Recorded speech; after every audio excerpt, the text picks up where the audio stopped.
Brilliance Audio presents The Light in the Hallway by Amanda Prowse, performed by the author.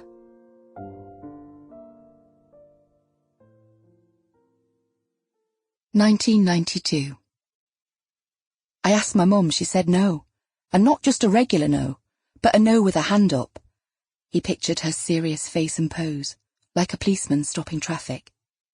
That means a forever no, and not an I'll think about it no, which usually turns into a yes eventually. 10-year-old Nick sat on the curb outside his house and kicked his scuffed trainers at the softening tarmac floor warmed by the hot sun, huffing at the injustice of it all. She said she'd asked my dad, and he said he wasn't about to go into debt just so I could have a bike.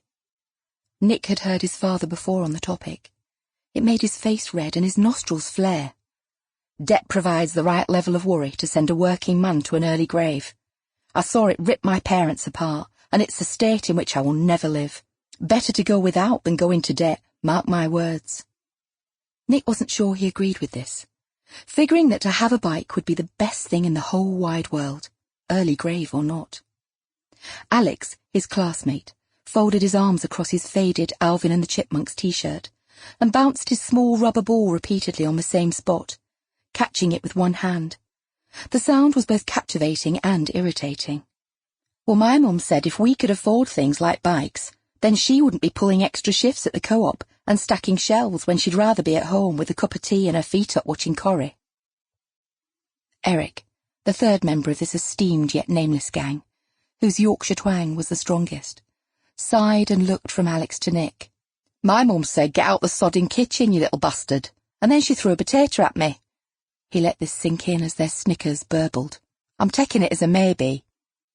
As ever, Eric, their sharp-witted friend, was able to turn the upset of having asked and been denied the one thing they truly wanted, bikes, into something hilarious.